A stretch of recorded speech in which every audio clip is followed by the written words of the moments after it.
You know, we all enjoy our language. We all enjoy the English language. We chose it as our native language, you know. But did you know that you're not always going to be speaking English? Yeah, someday you will not be speaking English, and that's what I want to talk on today. One of the most eye-opening passages of prophecy in Scripture is Zephaniah chapter 3 and verse 9. It speaks of a future time when this world will be speaking what is Yahweh calls a pure language. It'll go back to the way it was before the Tower of Babel, when everyone on earth had the same, not only the same language, but the same worship. Way back to the beginning, as a matter of fact. He says, "For then will I return to the people a pure language, that they may all call upon the name of Yahweh to serve him with one consent." Now, sometimes we have issues with translations, and this is one of them. The King James doesn't bring out the real essence of this passage. If you look up the word turn, it's the Hebrew hafak, and it means to turn back, return, give back, and its principal meaning is to restore. So this is a language that's going to be restored, something we've had before, and it'll be all over the earth again. According to Brown Driver Briggs Decenius, this is a language that existed at one time in history, everywhere in what the world was at that point, and the world will return to it, restore it. With this language, the prophecy says everyone will call on Yahweh's name. Now we're getting some hints, aren't we? We're getting some hints on what language this might be when it brings out Yahweh's name. The question has been raised by thousands of Bible students who have read Zephaniah 3:9 and wondered, what is that pure language? What is it talking about? They'll be spoken in the coming kingdom. To learn that, we need to also know the language of the Bible. You go up here on the street, you ask the man on the street going by, what is the language of the Bible? 3/4 of them will say, I don't know. The rest of them will probably say Greek because their New Testament orientation leads them to that. And they think Greek was the original language of the New Testament. We're going to blow that hypothesis out the window too. We find more about this language in Isaiah 19:1, another prophecy of the coming kingdom. Isaiah, of course, was a great prophet, one of the great Messianic prophets, as a matter of fact. And he says, "In that day shall 5 cities in the land of Egypt speak the language of Canaan." Canaanite language? Arabic? What's he talking about? "And swear to Yahweh of hosts, one shall be called the city of destruction." Language of Canaan. Now this was written, you got to go and do a little sleuthing here. This was written in the 8th century BCE. And it said the language of Canaan, speaking of that time, was what? It was Hebrew. Because of the Hebrew people, because of the Israelites who conquered that area, were speaking that language at that time. It's the only language it could be. The Living Bible, among others, declares that this language of Canaan is Hebrew. The Companion Bible, note, supports this, as do other translations. They say that that was the right language of the time. The Jerusalem Bible says that day in the land of Egypt there will be 5 towns speaking the language of Canaan and swearing oaths in the name of Yahweh Sabaoth. You swear oaths in Yahweh's name. It wasn't Greek, it wasn't Latin, it wasn't French, Russian, or English.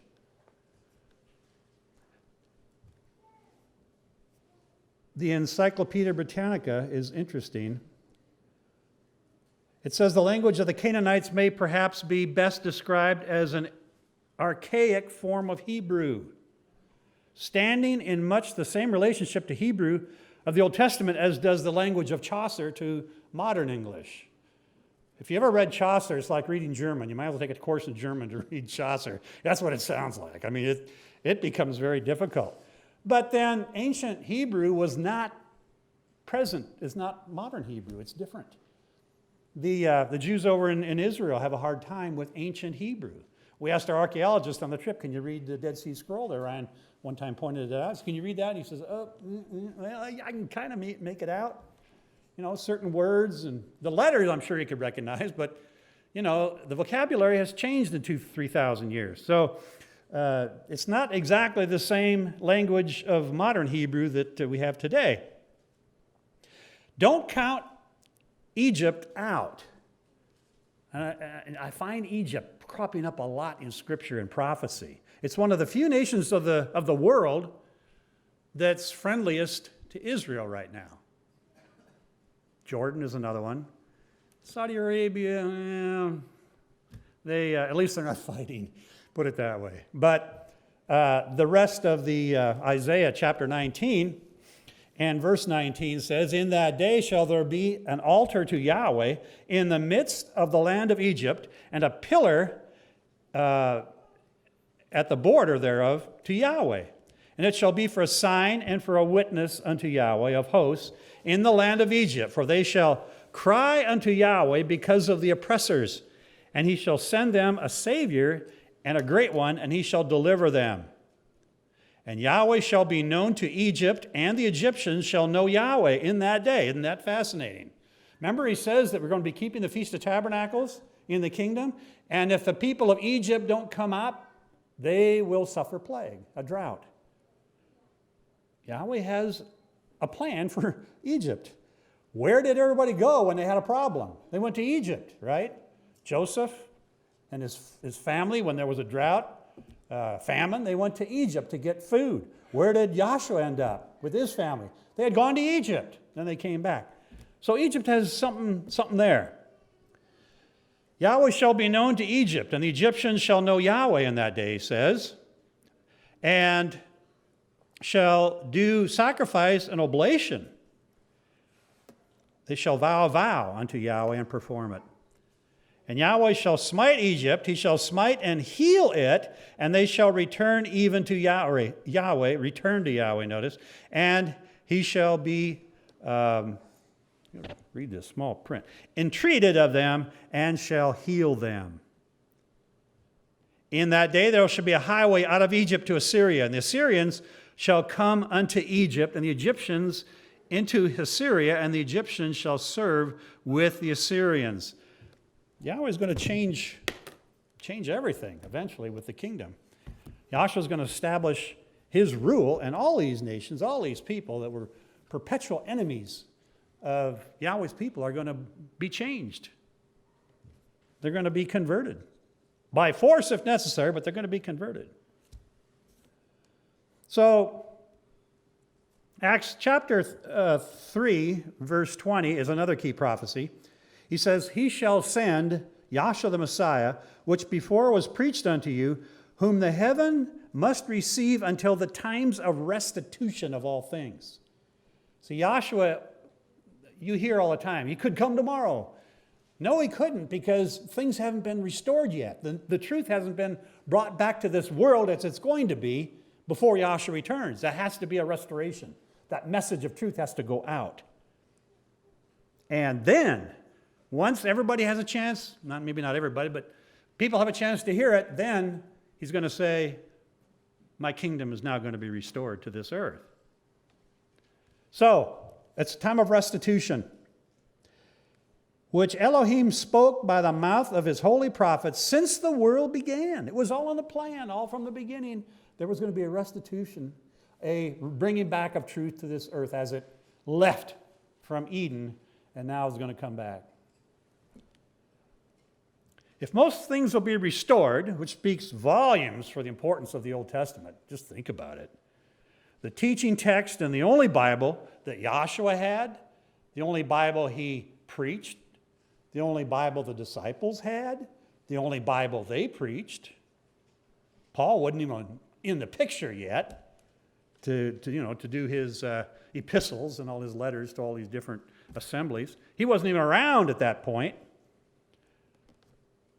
Then it also mandates a return to the language spoken in that word before sin caused Yahweh to confound the language at the Tower of Babel. Hebrew is the language of the Scriptures. And you go over to the Holy Land and you'll see that It comes out everywhere.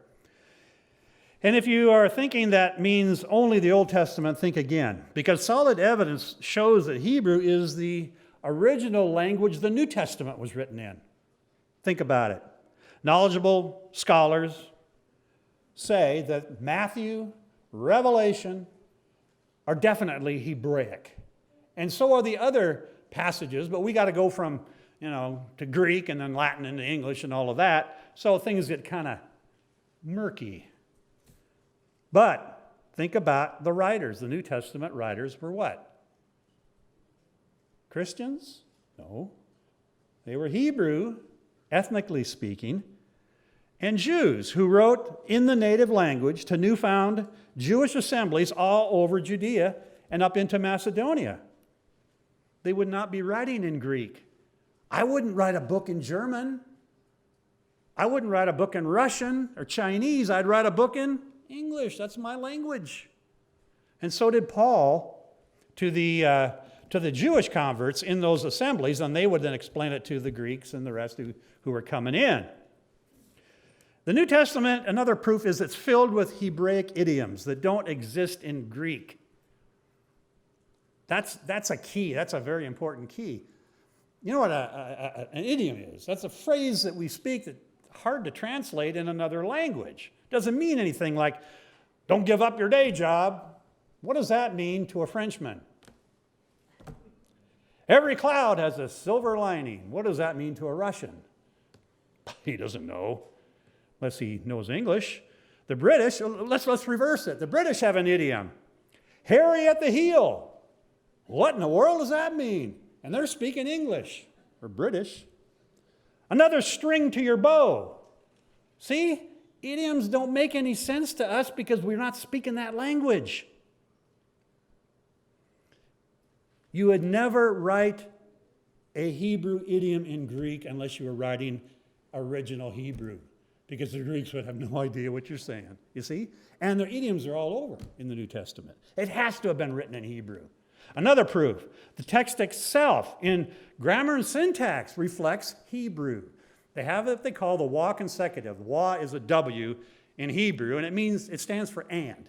So you look at Matthew and just page through the pages, you see every sentence practically begin with and. And he did this, and he did that, and they did that, and they did that. And you find the same thing in Revelation. It's all over in there. In the book of Acts, too, you find and. And then actually in all the New Testament books, you have sentences begin with and. That isn't Greek. That's Hebrew. Those are just few proofs that the original was a Hebrew language. Let's go back now to the language that was spoken by Yahweh to Adam and Eve in the garden. Would Yahweh speak an impure language to our first parents? Think about it. Obviously not. He'd speak the same language that he himself spoke, just as you do with your children, your conception. You don't speak to them in Russian and then speak to your wife in English. Everybody speaks English. So whatever the language was, it was undefiled. It could be the only language that has not been defiled. Now we're looking at the Tower of Babel. Remember the reason for the pure language, so that they all can call on the name of Yahweh. What name was Yahweh given? You can say Yahweh is a Hebrew name, but it was given in the Hebrew. But it's a universal name. Names don't change when you go from language. Give me the English form of I don't know, Putin. What is it? What's the English? His name is Putin.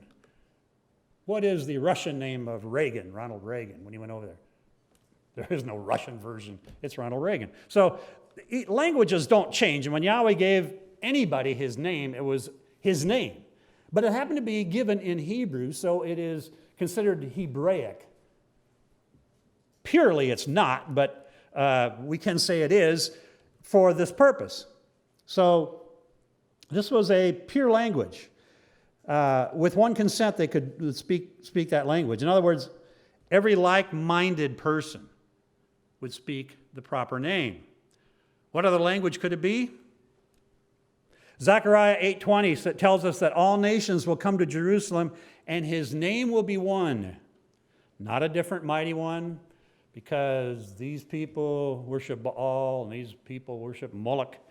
They're all going to be of one language, one mind, one mighty one. Because the universal pure language is going to be Hebrew. Zechariah 14:9, and Yahweh shall be king over all the earth, and in that day there shall be one Yahweh, and his name one. You know, when celestial beings spoke to man on earth, did they use Greek? Did they use French? How about Russian? Whenever a celestial being like an angel spoke to mankind, it was to those who understood Hebrew. They didn't speak Arabic. To those who spoke Hebrew, they spoke Hebrew. You can backlink this now. Backlink Hebrew back to Adam. And there's an important link there. In long lifespans of the patriarchs, it gives us a way to understand the original language. The same Hebrew derives from, the name Hebrew derives from Eber. You know, the patriarch Eber, that's where they get Hebrew. And the Hebrews spoke Hebrew. So, did his great-grandfather Shem speak another language? Do you speak a different language than your great-grandfather? Well, if you're all from America and born in America, you'd speak the same language. Now, there is a difference if you came from, Europe or something, but they didn't. You know, when you go to Israel, you realize how small a country it really is. It isn't big at all. It isn't big at all. It's the size of Pennsylvania. I mean, this is a whole country. That's what they gave it. Balfour Declaration, we need to give Israel their own land. So the UN says in 1948, this is what it's going to be, and they gave a little slice along the Mediterranean. That's what they've had to live with. Well, immediately, the Arabic nations launched attacks on Israel, right away. Even before it was, the ink was dry on the paper, they attacked Israel. They weren't happy with the billions of square miles they got in all their countries. They wanted that little sliver. So as one, I think might have been Netanyahu or one of them says, it's not peace in Israel, it's peace by peace. That's what they want. So anyway, and by the way, the Palestinians, they weren't even a nation. They just arose because Israel arose. It was nothing historical. They just called themselves that. Just people that wanted their land. So anyway, where was I? Oh, parents also, they always pass down their own native language. Shem would speak the same language that his great-grandfather Methuselah spoke. 969 years the guy lived. That's a whole span. That's almost 1,000 years of time this man lived. And he shared 98 of those years of his life in the homeland. Shem spoke the same language that Eber did, and he shared that with Methuselah. Methuselah shared 98 years of his life in the homeland and would speak the Hebrew language that Adam spoke, with whom he shared 243 years. They weren't speaking different languages. There was only one language until Babylon, until the Tower of Babel. It was all one language. They all spoke Hebrew. There's no question. This is a family of patriarchs who lived in the same area, not in other countries, not even 200 miles apart, like from here to St. Louis. Not even that. They were all together in one little area, a family. Let's see what language Yahweh used, or I should say Yahshua used, when he communicated with Paul from heaven. In Acts 26:14, after Paul and his cohorts were knocked down on the Damascus Road because they were taking believers to be imprisoned in Jerusalem, he got knocked down right there on the road, and all of his people with him got knocked down. And when we were all fallen to the earth, I heard a voice speaking unto me and saying in the Hebrew tongue, Shaul, Shaul, why persecutest thou me? It's hard for thee to kick against the goads. If you've lived out where there's cactus, believe me, you don't want to kick a cactus. So if Paul were the founder of Churchianity's Greco-Roman faith, and if the Greek language were the dominant language by Paul's time, as some say, why didn't the risen Messiah speak to him in Greek? Because he says, I'm a Hebrew of the Hebrews. He spoke Hebrew. He was a Pharisee. Pharisees were Hebrew. Jews. What's really quite fascinating is the fact that some scholarship has demonstrated that Hebrew is the mother tongue of all languages. Noah Webster, the guy that gave us the Webster's Dictionary. Noah Webster, the greatest lexicographer in America, and probably one of the greatest in the world. He traced numerous English words back to Hebrew language. His etymologies were full of English words traced to, quote, Shemite sources. Shem means the name, and that's where you get the Hebrew. This guy was amazing. He mastered 20 foreign languages. I have a hard time with my own. I'm glad one day I won't have to speak it. 20 foreign languages, can you imagine? Including Chaldean, Syriac, Hebrew, Arabic, Ethiopic, and Persian. Just amazing. We've lost touch with the significance of Hebrew in our culture because society has lost touch with history. They're not even teaching it hardly in school anymore. And what they do teach in history is rewritten to, emphasize their point of view. But it wasn't always this way. The American pilgrims saw themselves as the new Israelites in a promised land. Truth be told, the true history. At the time of the American Revolution, interest in Hebrew was so widespread that certain members of Congress proposed that the use of English be formally prohibited in the United States and Hebrew substituted for it. Did you know that? In colonial America, numerous colleges and universities were established under the auspices of various Protestant sects, like the big ones, Harvard, Yale. These were church schools started by people who were interested, in promoting the Christian faith. Dartmouth, Puritans. Princeton, originally it was Presbyterian. Harvard was named after a minister, John Harvard. Columbia, Brown, University of Pennsylvania, and Cornell all rose as training grounds for Christian ministers to go out and convert the Native Americans, the Indians.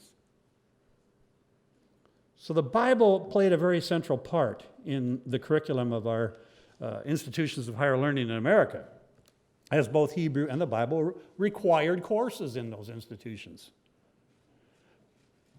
So popular was the Hebrew language in the 18th century that several students at Yale delivered their commencement orations in Hebrew. Fascinating to hear that. All Harvard undergraduates, except freshmen, were required to study Hebrew. Harvard assumed that no one could be considered truly educated unless they could read the Bible in the original language. The curriculum of Harvard was so full of Hebrew, and that an early graduate thesis was written at Harvard in Hebrew. Many of these colleges adopted some Hebrew word or phrase as mottos of their official emblem or their seal. I was in a store one time and I saw a Harvard t-shirt and it had Hebrew on it. Boy, I wish I would have bought that. That would have been fascinating. But the official emblem or seal of Harvard, its original motto was Christ and Church. Wow. How far we've come since then. How far down we've come since then. So I invite all those indoctrinated and brainwashed students and their professors with their anti-Semitism to get acquainted with their own school's history. Find out what it's really all about. What they're all about. If they'd be honest, not to mention the historic roots of this nation called America and how it was founded. Let's go back and see some more evidence that Hebrew was the original tongue of creation. Let's go back. Girdleston's Old Testament synonym says the Hebrew language, though poor in some respects, that is in tenses, is rich in others, and probably no better language could have been selected for the purpose of preparing the way of Messiah. Amazing. He points out the variety and richness of the Hebrew language and gives examples such as 7 Hebrew words are rendered black in the King James. We just say black. It's black. It's black or it's gray or it's black or it's white or it's black. They have 7 different ways to translate a certain black, a shade of black. There are 8 words translated acts, 12 words for beauty, 12 for body, 14 for dark, 18 are rendered fear, 22 for branch, 26 for cover, 42 words for cut, 60 for break, 66 for bring, and 74 are rendered take. Talk about defining it down precisely. Sadly, in reading our English translation of the Bible, we're missing much of the exactness of the Hebrew. Even though English is complicated, and English has lots of different, like I said, idioms and all these things that it brings in from other languages, it still has problems. That's why we sometimes find misrepresentations with our English versions when the translators were not careful with these distinctions. Someone said using Strong's is like cutting butter with a chainsaw. He doesn't define it fine enough. And he's not very good on the name, we know that. But still, he's very useful. Look at the third commandment. He says, thou shalt not take. There's that word take that has 74 different Hebrew words to translate it or render it. Thou shalt not take the name of Yahweh your Elohim in vain. It doesn't mean cursing on the golf course when you miss a putt. Vain is, in the Hebrew, shah, from a root show. Its basic meaning is deception or lying, which ultimately results in making something desolate or useless. He says, don't make my name desolate. Don't make my name useless. Don't replace it with other things, with other titles. That's exactly what we've done, isn't it, in this culture? The New Strong's Expanded Concordance says it figuratively reveals idolatry. And if you look at the meanings of some of these pagan terms, it's idolatry. Substituting his name Yahweh with a heathen title amounts to a form of idolatry and a deception that causes his name to become desolate. So people went to the store the other day, and I gave him the credit card, and he looked at it. How do you pronounce that? I said, that's Yahweh. That's Yahweh. That's the name of your Creator as originally given. People are just plain ignorant. They have no idea. And then you're surprised there are people who come along and didn't even hear you say it, and they say it right. So some are getting through. Some are really understanding. But, that's part of our job, is to go back and restore the truth once given. Substituting his name Yahweh with a heathen title is something Yahweh's commanded against. Where has his name been for the last 2,000 or more years? Virtually unknown, untaught. It's there, hiding in plain sight, but nobody can see it because nobody is teaching it. Unknown and untaught until the 20th century, really. The first spoken command given to mankind appears in Genesis 1:28. It says to be fruitful and multiply. Yahweh also warned Adam and Eve not to eat of the forbidden fruit. Genesis 2:16. He again spoke to them in chapter 3, and they understood and they answered. So they were speaking his language in every which way. Now, because the wicked of Babel were conspiring against Yahweh, Yahweh changed their languages. Changed all their languages to what we have today. Versions of French, Russian, Chinese, and all of these. He took away their Hebrew. He removed the key link that bound them close to him and removed the very language by which he transmitted his name, because they were not worthy, because they went against him. He communicated with Adam and Eve in Hebrew, which would legally be the original human, or I should say logically, original human language. How can we know? There's no other tongue but Hebrew mentioned in Scripture as being spoken from on high. It's the earliest biblical communication. It's the language of the oldest manuscripts. All the individuals appearing in the early chapters of Genesis are Hebrew. Adam's name is Hebrew. It means red or ruddy. Eve, Chava, means life or life spring. Yahweh says she's the mother of all living. She's the mother of all living. So I have to believe that she is the progenitor of the human race. And I don't believe I don't believe there are aliens out there, because she is the mother of all living. Might be in the future, but who knows what Yahweh has in store. Look at the names of the other Old Testament personalities. And you'll see they have Hebrew meanings. Yahweh being the most important one, to exist. I don't speak Hebrew, so I call him God, people will say. Yes, you do. Every time you say hallelujah, you're speaking Hebrew. Every time you say Sabbath, you're speaking Hebrew. Every time you use a name out of the scriptures, you're speaking Hebrew.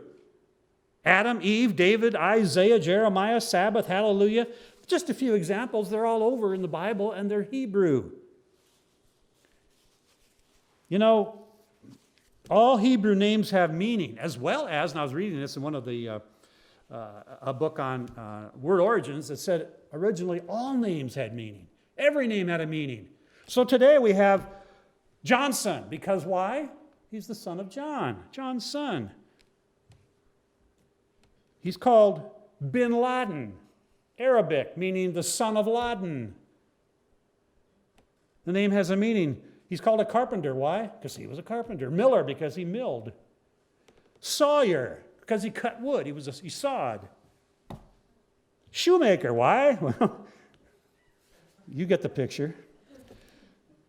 But weren't all the languages confused at Babel, you might ask? Well, Abraham was 48 years at the time of the Tower of Babel, and since he was not living there in the plains of Shinar, remember he was up in the highlands, he didn't participate in that sin of Babel. He would never have done it anyway.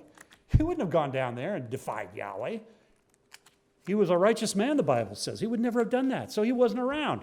But we've shown that he spoke Hebrew all the way from the beginning, all the way down from Methuselah and so forth. This language spoken by Adam obviously was spoken later by his descendants, for the whole earth was of one language at that time. So, it all had to have been Hebrew, but he was the link because he didn't get involved in that language-changing episode of the Tower of Babel. This was after the flood of Noah's time, and the population had increased quite a bit, and it was the time of the people were journeying east to the land of Shinar or Babylonian, where they decided, hey, let's build a tower to make a name for ourselves. So the Shemites stayed in the high country, as did Abraham. Genesis 13, 6-12. They're nowhere near the Tower of Babel. Their language wouldn't have been affected, right? Right. Because once their languages changed, they couldn't work together. I mean, you hear some of these guys up here working on the construction, and they're yelling out stuff. I see almost like Spanish, and I'm glad I'm not on that crew. I wouldn't know what they're talking about.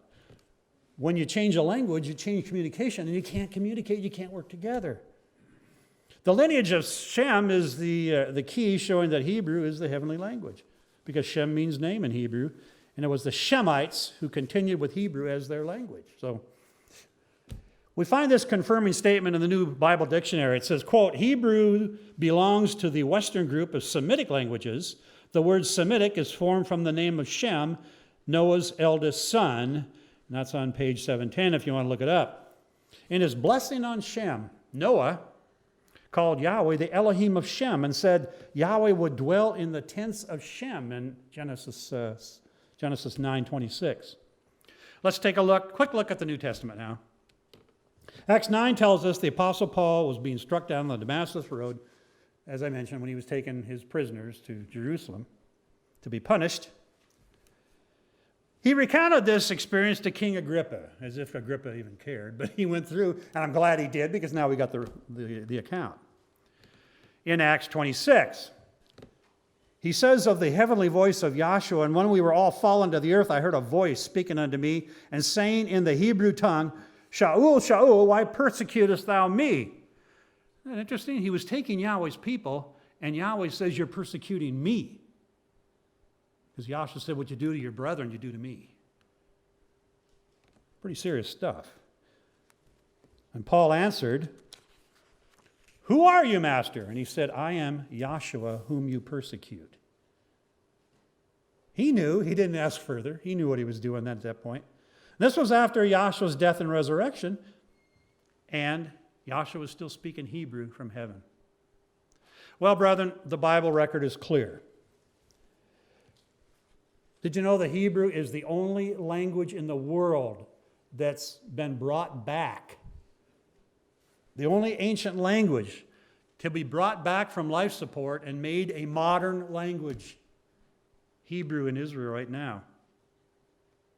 When Yahshua returns, he'll return to stand on the Mount of Olives, going back to Israel, to deliver a nation that's already speaking Hebrew. He will come again to his own, and his own will receive him, and the law will go forth from Zion. We can pray to Yahweh in any language. It doesn't matter. He can understand. After all, he created all those other languages. He knows.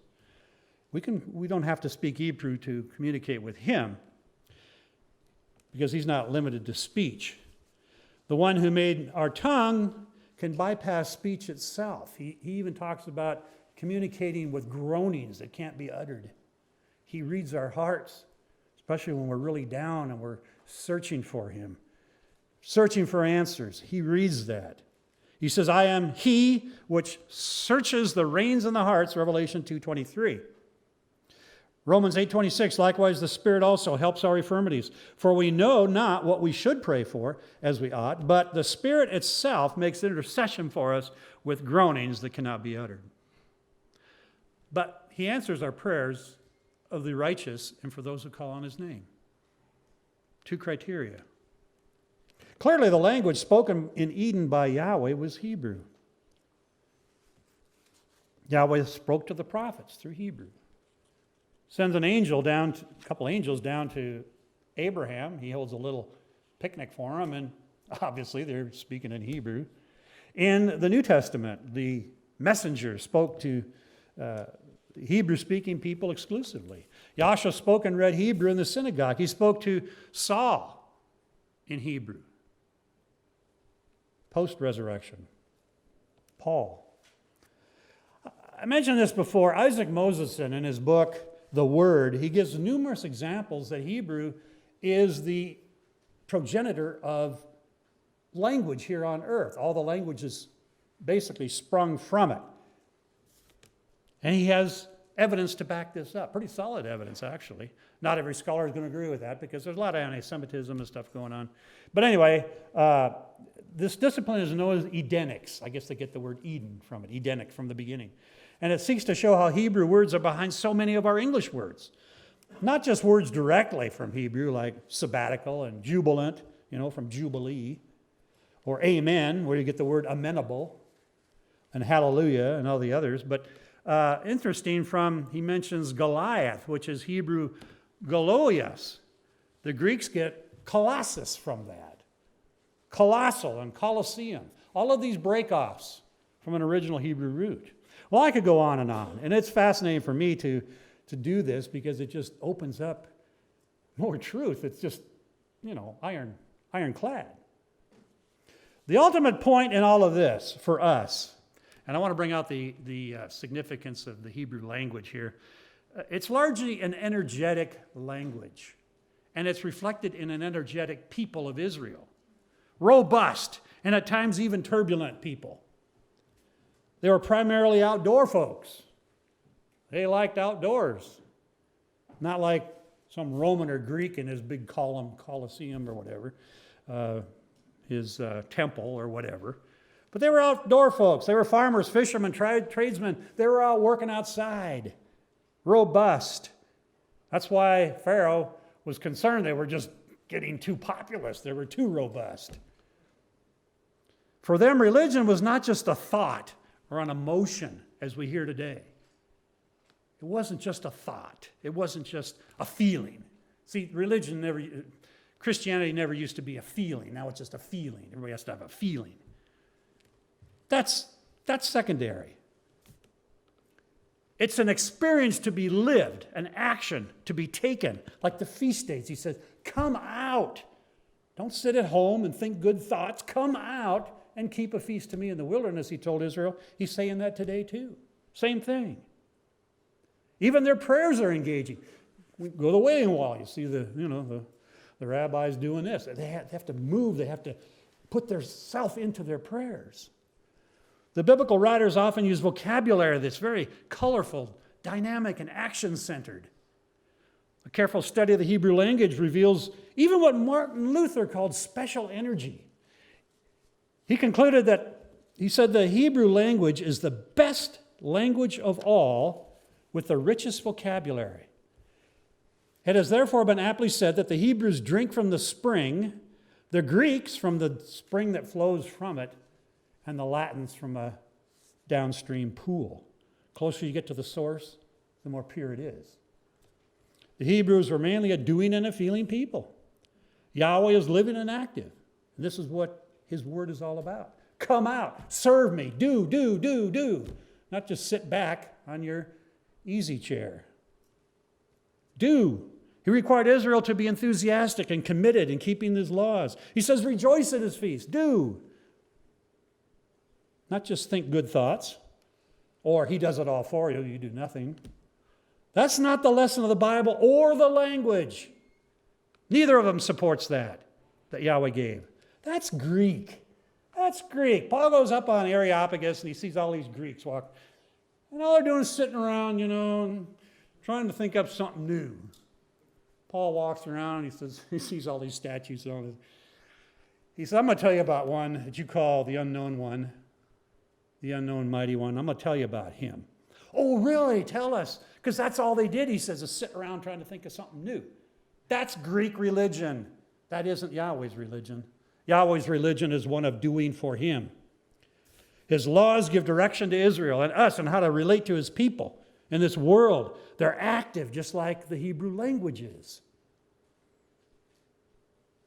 The Hebrews were hardly half-hearted. Anything, You even see them today. I mean, they're a special. The Israelites, if they're true Hebrews, are very very different, very opinionated.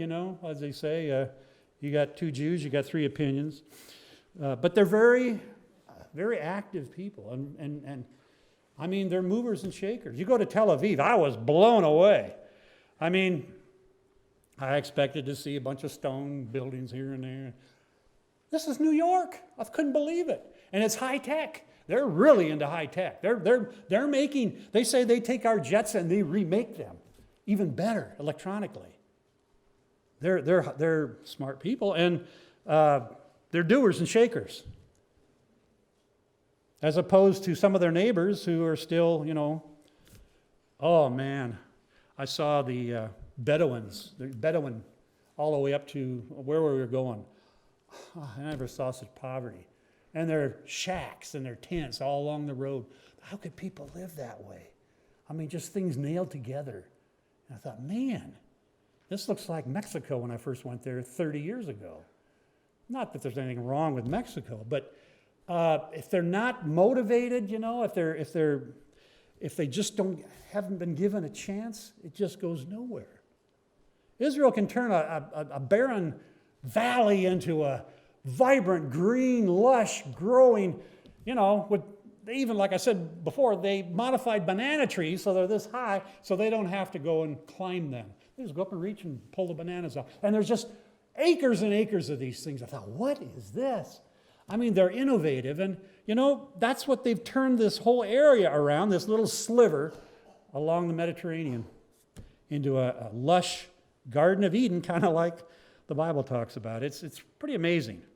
But I think Yahweh has blessed them too, in many ways. They weren't half-hearted because Yahweh requires action. Joshua had to march around Jericho. He didn't just sit back and pray, and then the walls come tumbling down. He had to march around 6 days, and then Yahweh active. When Israel was called out of Egypt, they would get up and go. Go to a feast site in the wilderness, he says. Keep a feast to me in the wilderness. They couldn't. Lot had to leave the sin and the worship of Sodom, and he had to get out. And he was kind of reluctant at first, till the angel gave him a swift encouragement and got him out of there. And his wife just had to keep looking back. Well, we looked back one time anyway. That was the end of that. Yahweh's holy days are marked by coming out of the world, the weekly Sabbath. We come out, and we worship. It's a time of rejoicing. The Sabbath is a feast day, in every sense of the word, really. We come out on the Sabbath and we worship in fellowship. Read Isaiah 53, 13 to 14, and Exodus 28 to 11. Yahweh is not understood philosophically so much as he is by action, by doing, by functioning. He's one of doing, and that he wants us to be. He said if a man doesn't support his family, he's worse than an infidel on welfare or whatever. He's worse than an infidel. To express the divine attribute of love, the Hebrews would normally think in terms of a loving Elohim, not Yahweh as love, but a loving Elohim. Action, you see, not passive, active. The Semites in Bible times didn't simply think truth, they experienced truth. And to the Hebrews, the deed was always more important than the creed. Walking in the truth, 2 John 4, and living the truth, 1 John 1:6, were a higher priority than passively analyzing things and talking about them as the Greeks did. Well, I'm getting a little long-winded here, and I want to...